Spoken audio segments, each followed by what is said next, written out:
Hi friends, welcome to top 7 Tamil. இந்த வீடியோவில் வந்து திருக்குறள் தான் பார்க்க போகிறோம். திருக்குறளில் சிலபஸ் பேசிக்காக ஒவ்வொரு அதிகாரமாக நம்ம ஒவ்வொரு வீடியோவில் வந்து பார்த்துருக்கோம்.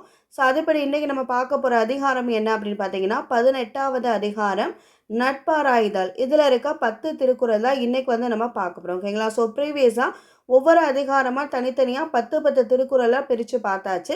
ஸோ முன்னாடி கொடுத்துருக்க வீடியோஸ்க்குரிய லிங்க் வந்து நீங்கள் இனி பார்க்கல அப்படின்னா டிஸ்கிரிப்ஷனில் இருக்குது, செக் பண்ணிக்கோங்க. இன்றைக்கி வந்து நம்ம 18வது அதிகாரம் வந்து நம்ம பார்க்க போகிறோம். ஓகேங்களா? நட்பாராய்தல். குறள் பார்க்கலாம். முதல் குறள், நாடாது நட்டலிற் கேடில்லை நட்டபின் வீடில்லை நட்பாள்பவர்க்கு. நாடாது நட்டலிற் கேடில்லை நட்டபின் வீடில்லை நட்பாள்வர்க்கு. பொருள் வந்து, ஆராய்ந்து பாராமல் கொண்டிடும் தீய நட்பு அந்த நட்பிலிருந்து விடுபட முடியாத அளவுக்கு கேடுகளை வந்து உண்டாக்கும். ஸோ எதுவுமே ஆராய்ந்து பார்க்காமல் தீயவர்களிடத்தில் நம்ம நட்பு கொண்டோம் அப்படின்னா ஸோ அதனால் ஏற்படும் கேடுகள் பார்த்திங்கன்னா அந்த நட்பிலிருந்து விடுபடவே முடியாத அளவுக்கு வந்து ஏற்படும் அப்படின்னு தான் குறளுக்கான பொருள். நட்டல் அப்படின்னா வந்து நட்பு. நட்டல் அப்படின்னா நட்பு. நாடாது நட்டலிற் கேடில்லை நட்டபின் வீடில்லை நட்பாள்பவர்க்கு. ரெண்டாவது குறள், ஆய்ந்தாய்ந்து கொள்ளாதான் கேண்மை கடைமுறை தான் சாம் துயரம் தரும். ஆய்ந்தாய்ந்து கொள்ளாதான் கேண்மை கடைமுறை தான் சாம் துயரம் தரும். குறளுக்கான பொருள், மீண்டும் மீண்டும் ஆராய்ந்து பாராமல் ஒருவருடன் கொண்ட நட்பு தாம் சாகும் அளவுக்கு துன்பம் தருவதாகும். ஒரு வருடத்தில் நம்ம நட்பு கொள்ள வேண்டும் அப்படின்னா ஸோ அந்த நட்பை வந்து நல்லா ஆராய்ந்து பார்த்து நட்பு கொள்ள வேண்டும். அவ்வாறு ஆராய்ந்து பார்க்காமல் நம்ம நட்பு கொண்டோம் அப்படின்னா அது சாகும் அளவுக்கான துன்பத்தை தரும் அப்படின்னா குறளுக்கான பொருள். கேண்மை அப்படின்னா நட்பு. ஆய்ந்து ஆய்ந்துனா ஆராய்ந்து, ஆய்ந்து ஆய்ந்து கொள்ளாதான் கேண்மைனா நட்பு, கேண்மை. கடைமுறை தான் சாம் துயரம் தரும். மூணாவது குறள், குணமும் குடிமையும் குற்றமும் குன்றா இன்னும் அறிந்தியாக்க நட்பு. குணமும் குடிமையும் குற்றமும் குன்றா இனனும் அறிந்தியாக்க நட்பு. குறளுக்கான பொருள், குணம் என்ன, குடிப்பிறப்பு எத்தகையது, குற்றங்கள் யாவை, குறையாத இயல்புகள் எவை என்று அனைத்தையும் அறிந்தே ஒருவருடன் நட்பு கொள்ள வேண்டும் அப்படின்னா குறளுக்கான பொருள். இதில் குணம் அப்படின்னா நட்பை பற்றி சொல்லியிருக்காங்க. குடினா அவங்களுடைய குடி, வாழ்ந்த குடி, ஒழுக்கம். குற்றம் அப்படின்னா விதிகளுக்கு புறமான. குணமும் குடிமையும் குற்றமும் குன்றா இனனும் அறிந்தியாக்க நட்பு. நாலாவது குறள், குடி பிறந்து தன்கான் பழிநாணுவானை கொடுத்தும் கொளல் வேண்டும் நட்பு. குடி பிறந்து தன்கண் பழிநாணுவானை கொடுத்தும் கொளல் வேண்டும் நட்பு.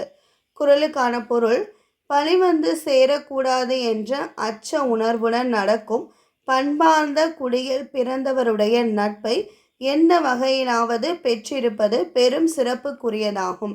அதாவது அடுத்தவங்களுக்கு நம்ம தீங்கு செய்யக்கூடாது, கெட்டது செய்யக்கூடாது அப்படின்ற குடியில் பிறந்தவங்களுடைய நம்ம நட்பு கொண்டோம்னா அது வந்து ரொம்ப சிறப்புக்குரியது அப்படின்னா குறளுக்கான பொருள். தன்கண் அப்படின்னா தன் குடி பிறந்தவன். நானும், நாணம் அப்படின்னா வெட்கம் எடுத்துக்கலாம். இங்கே நானும் வந்திருக்கனால அது வெட்கம். குடி பிறந்து தன்கண் பழி நாணுவானை கொடுத்தும் கொளல் வேண்டும் நட்பு. அஞ்சாவது குறள், அழச்சொல்லி அல்லது இடித்து வழக்கறிய வல்லார் நட்பு ஆய்ந்து கொளல். அழச்சொல்லி அல்லது இடித்து வழக்கறிய வல்லார் நட்பு ஆய்ந்து கொளல். குறளுக்கான பொருள், தவறு செய்கின்றவர் கண்ணீர் விடும் அளவுக்கு கடித்து அறிவுரை வழங்கக்கூடிய ஆற்றலுடையவரின் நட்பையே தெளிவான நட்பாக என வேண்டும். தவறு செய்கின்றவர் கண்ணீர் விடும் அளவுக்கு கண்டித்து அறிவுரை வழங்கக்கூடிய ஆற்றல் உடையவரின் நட்பையே நாம் தெளிவான நட்பாக எண்ண வேண்டும் அப்படின்னு வந்து சொல்லியிருக்காங்க. ஃப்ரெண்ட்ஸுக்குள்ளே வந்து ஏதாவது ஒரு தவறாக செஞ்சுட்டாங்க அப்படின்னா அவங்க தவற உணரும்படி அவங்களுக்கான அந்த அறிவுரைகளை சொல்கிற அந்த நட்பை வந்து நம்ம எப்பயுமே வந்து கடைபிடிக்கணும். நட்பாக, உயர்ந்த நட்பாக எண்ண வேண்டும் அப்படின்னா குறளுக்கான பொருள். அழச்சொல்லி அல்லது இடித்து வழக்கறிய வல்லா நட்பாய்ந்து கொளல். இடித்து அப்படின்னா முழங்குதல், ஆய்ந்து அப்படின்னா ஆராய்ந்து. ஆறாவது குறள், கேட்டினும் உண்டோர் உறுதி கிளைஞரை நீட்டி அளப்பதோர் கோல். கேட்டினும் உண்டோர் உறுதி கிளைஞரை நீட்டி அளப்பதோர் கோல். குறளுக்கான பொருள்: நமக்கு வரும் துன்பத்தினாலும் ஒரு நன்மை உண்டு. அத்துன்பமே நமது நண்பர்களின் உண்மையான இயல்பை அளந்து காட்டும் அளவுகோலாகும். அதாவது எக்ஸாம்பிள் பார்த்தீங்கன்னா, பழமொழி இருக்குது, ஆபத்து காலத்துகளில் வந்து நம்ம அதாவது கஷ்டப்படுற டயத்தில் கூட இருக்கிற ஃப்ரெண்ட்ஸ் தான் உண்மையான ஃப்ரெண்ட்ஸ் அப்படின்னு. ஸோ அதுதான் இந்த குறளுக்கான பொருளும். ஒருவருக்கு வந்து துன்பம் வருது அப்படின்னா, அந்த துன்பத்தில் எந்த ஒரு நண்பன் வந்து நம்ம கூடயே இருக்காங்க, எந்த ஒரு ஃப்ரெண்டு வந்து கூடயே இருக்காங்களோ, ஸோ அவங்க வந்து நம்மளுக்கு உண்மையான ஃப்ரெண்டு. அந்த துன்பமே பார்த்திங்கன்னா அவர்களுடைய குணநலன்களை வந்து வெளிப்படுத்தும் ஒரு அளவுகோலாக வந்து இருக்குது அப்படின்னா குறளுக்கான பொருள். கேட்டினும் உண்டோர் உறுதி கிளைஞரை நீட்டி அளப்பதோர் கோல். கிளை அப்படின்னா பிரிவு, கேடுனா துன்பம். 7வது குறள்: ஊதியம் என்பது ஒருவர்க்கு பேதையார் கேண்மை ஒருகி விடல். குறளுக்கான பொருள்: ஒருவருக்கு கிடைத்த நற்பயன் என்பது அவர் அறிவில்லாத ஒருவருடன் கொண்டிருந்த நட்பை துறந்து விடுவதே ஆகும். அறிவில்லாதவங்ககிட்ட நட்பு கொள்ளவே கூடாது. அதுவே அந்த ஒருவருக்கு கிடைக்கும் கூடிய ஒரு நல்ல பயனாகும் அப்படின்னா குறளுக்கான பொருள். பேதையார் அப்படின்னா அறிவற்றவர். 8வது குறள்: உள்ளற்க உள்ளம் சிறுகுவ கொள்ளற்க அல்லற்க நாற்றுப்பார் நட்பு. உள்ளற்க உள்ளம் சிறுகுவ கொள்ளற்க அல்லற்க நாற்றுப்பார் நட்பு. குறளுக்கான பொருள்: ஊக்கத்தை சிதைக்கக்கூடிய செயல்களையும் துன்பம் வரும்போது விலகிவிடக்கூடிய நண்பர்களையும் நினைத்து பார்க்காமலே இருந்துவிட வேண்டும் அப்படின்றது தான். அதாவது நம்ம ஒரு மோட்டிவேஷன் நம்ம ஏதாவது ஒரு நினைக்கும் போது அதை நம்ம குழப்பி விடுற நட்புகளை வந்து நம்ம ஏற்றுக்கொள்ளக்கூடாது. அதே மாதிரி துன்பம் வரும்போது விலகி கொள்கின்ற நட்பையும் நம்ம எப்பயுமே வச்சுருக்கக்கூடாது அப்படின்னு தான் குறளுக்கான பொருள். இல்லை, அதில் அல்லன் அப்படின்னா துன்பம். 9வது குறள்: கெடுங்காலை கைவிடுவார் கேண்மை அடுங்காலை உள்ளினும் உள்ளஞ்சுடும். கெடுங்காலை கைவிடுவார் கேண்மை அடுங்காலை உள்ளினும் உள்ளஞ்சுடும். குறளுக்கான பொருள்: ஒருவர் கொலைக்கு ஆளாகும் போது கூட தனக்கு கேடு வந்த நேரம் கைவிட்டு ஒதுங்கி ஓடிவிட்ட நண்பர்களை நினைத்து விட்டால் அந்த நினைப்பு அவரது நெஞ்சத்தை வந்து சுட்டு பொசுக்கும். அதாவது ஒருத்தவங்க வந்து நம்மளை கொலை செய்ய வராங்க அப்படின்னா அது எவ்வளோ கஷ்டம் தரும். ஆனால் அந்த கஷ்டத்தை காட்டிலுமே ஒரு உண்மையான ஒரு ஃப்ரெண்டு வந்து நமக்கு ஏதோ ஒரு கஷ்டம் வரும்போது நம்மளை விட்டு போகிற அந்த துன்பத்தை காட்டிலும் கம்மியானது தான். ஸோ அந்த அளவுக்கு வந்து நம்ம கூட இருக்க ஃப்ரெண்டே நம்மளுக்கு துரோகம் செய்கிறது அப்படி தான் குறளுக்கான பொருள். உள்ளம் அப்படின்னா மனம். 10வது குறள்: மறுவுக மாசற்றார் கேண்மை ஒன்றீத்தும் ஒருவுக ஒப்பில்லா நட்பு. மறுவுக மாசற்றார் கேண்மை ஒன்றீத்தும் ஒருவுக ஒப்பில்லா நட்பு. குறளுக்கான பொருள்: மனத்தில் மாசு இல்லாதவர்களையே நண்பர்களாக பெற வேண்டும். மாசு உள்ளவர்களின் நட்பை விலை கொடுத்தாவது விலக்கிவிட வேண்டும் அப்படின்னு தான் குறளுக்கான பொருள். மாசுனா வந்து குற்றம், ஒப்புனா இணை.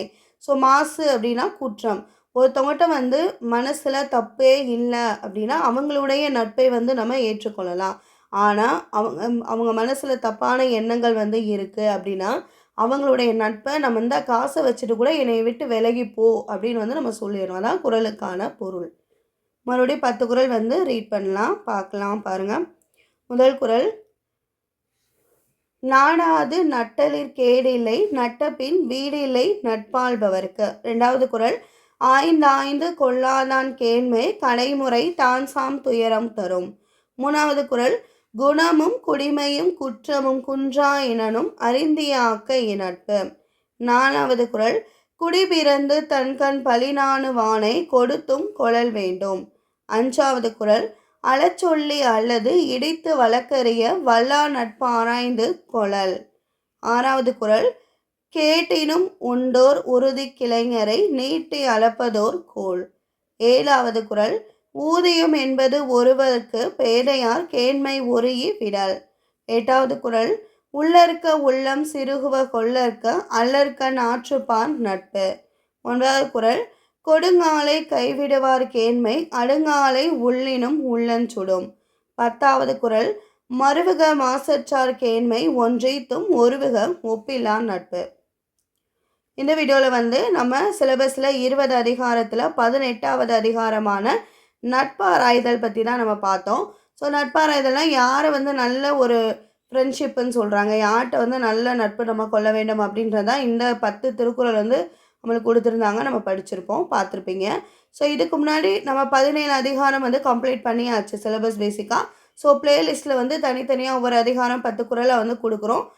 நீங்க வந்து படிச்சுக்கங்க. திருக்குறள் பொறுத்தளவுக்கு நீங்க மனப்பாடம் செய்றத காட்டிலும் ஒரு நாளைக்கு ஒரு தடவையாவது ஃபுல்லா நீங்க ரீட் பண்ணி விட்டீங்கனாலே கூட போதும். கண்டிப்பா வந்து ஞாபகத்துல இருக்கும். திருக்குறள் கொஸ்டின் பார்த்தீங்கன்னா, 7 சீர்ல ஏதாவது ஒரு சீர் டேஷ் குடுத்து கேட்கலாம். அதாவது 2 சீர் வந்து டேஷ் குடுத்து கேட்கலாம்.